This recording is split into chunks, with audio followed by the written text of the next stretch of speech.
isang malaking gampanin. Magandang gabi po sa ating lahat. Salamat sa pagkakataon uli na magbigay ng isang devotion. Kahit na busy, pinipili ko pa rin tapusin at gusto palitan, ngunit hindi ko na kayang palitan kasi na-focus ko na yung sarili ko sa paggawa nito. So, pasensya na po. At gusto ko pong i-share sa inyo ang nilalaman nito. Ngunit ibubuod ko lang po kasi napakahaba po ang chapter na ito. Ano po ang sinasabi ng Biblia dito sa 1 Corinthians chapter 12 verse 1 to 31? Mayroon pong iba't ibang uri ng regalo. Ngunit iisa ang Espiritu ang namamahagi nito. May iba't ibang uri ng paglilingkod, ngunit iisa ang Panginoon. Mayroon ding iba't ibang uri ng paggawa, ngunit sa lahat ng ito at sa bawat isa ay iisa ang Diyos ang gumagawa. Ngayon, sa bawat isa ay ibinigay ang pagpapakita ng Espiritu para sa ikabubuti ng lahat. Sa mga taga-Korinto 12, versikulo 1 hanggang 11, ipinapaliwanag ni Pablo kung ano ang mga espiritual na kaloob o regalo. Sinong tumatanggap ng mga ito? At kung bakit ito ibinigay? Ang mga espiritual na kaloob ay ibinibigay sa pamamagitan ng Espiritu. Ang Espiritu ay nagbibigay ng isa o higit pang espiritual na mga kaloob sa bawat mananampalataya para sa ikabubuti ng lahat. Ang mga regalong ito ay ibinibigay ng libre at hindi kinikita. Ang mga espiritual na kaloob or mga regalo or gift ay magkakaiba. Mayroong maraming iba't ibang espiritual na ang kaloob ay kabilang ang karunungan, kaalaman, pananampalataya, pagpapagaling, mga himala, mga propesiya, mga espiritong kumikilala, mga wika at pagbibigay kahulugan ng mga wika.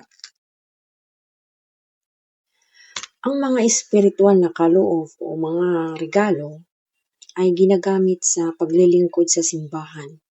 Ang simbahan ay parang katawan na ang bawat bahagi ay naglilingkod sa iba. Dapat gamitin ang mga mananampalataya ang kanilang mga kaloob upang maglingkod sa simbahan at mahalin at patatagin ang ibang mga mananampalataya. Ang Espiritu ay kumikilos sa mga mananampalataya. Ang Espiritu ay gumagawa sa bawat mananampalataya, hindi lamang ang kapakinabangan ng individual, ngunit para sa kapanilang ng komunidad. Ang Espiritu ay pareho sa lahat ng mananampalataya at ang kaloob o mga regalo ay pinapalakas ng parehong Espiritu. Kung paano ang katawan ay isa ay mayroong maraming mga sangkap. At ang lahat ng mga sangkap ng isang katawan, bagamat marami ay iisang katawan. Gayon din naman si Kristo, sapagkat sa isang espiritu ay binabautismuhan tayong lahat sa isang katawan, maging tayo Hudyo man o Hintil, maging alipin man o malaya, ay pinapainom silang lahat ng isang espiritu. Sa mga taga-Korinto, tinatalakay ng Biblia ang katawan ni Kristo at ang mga membro nito ang kahalagahan ng pagkakaisa o diversity, ang pagkakaiba sa simbahan. Ang katawan ni Kristo, ang simbahan ng Kristiyano ay parang katawan na tao na may iba't ibang bahagi na nagsisilbi sa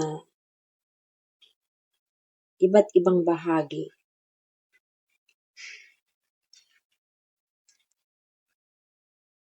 at iba't ibang tungkulin. Ang bawat pananampalataya ng isang membro ng katawan ni Kristo at ang bawat bahagi ay kailangan para sa katawan na gumawa ng maayos,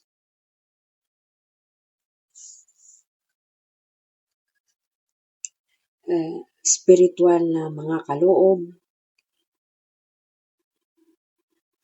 at binibigyan ng Diyos ang bawat mananampalataya ng isang higit pa mga espiritual na kaloob sa panggamitin, paglingkod sa simbahan, kabilang mga ito, sa mga kaloob na ito, ang mga apostol, mga propeta, mga guro, mga himala, o mga kaloob na nagpapagaling, mga pagtulong, pangangasiwa, at ibang-ibang uri ng wika na kagaya kanina na sinabi ko sa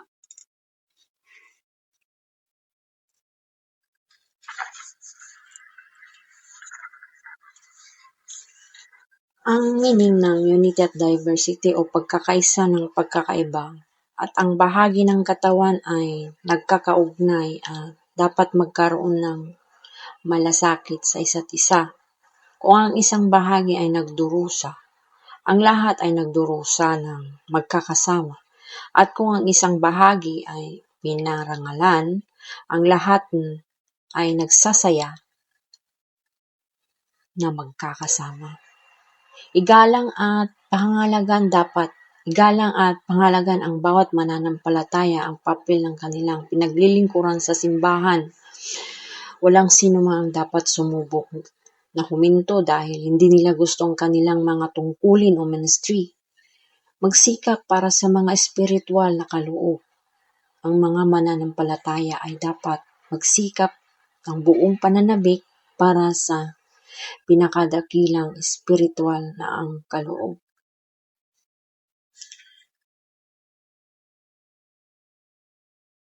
Hanggang dito na lang po ang nagtatapos ang 1 Corinthians chapter 12 verse 1 to 31 that we should try to strive for our spiritual gift. Samantayang mananampalataya, we should strive or eagerly to the greatest spiritual gift ay natin i-share itong klase ng mga regalo na meron po tayo sa isa't isa. Sana po ay may naunawaan at naintindihan po natin ang ibig sabihin ng 1 Corinthians verse 1, 1 Corinthians chapter 12 verse 1 up to 31.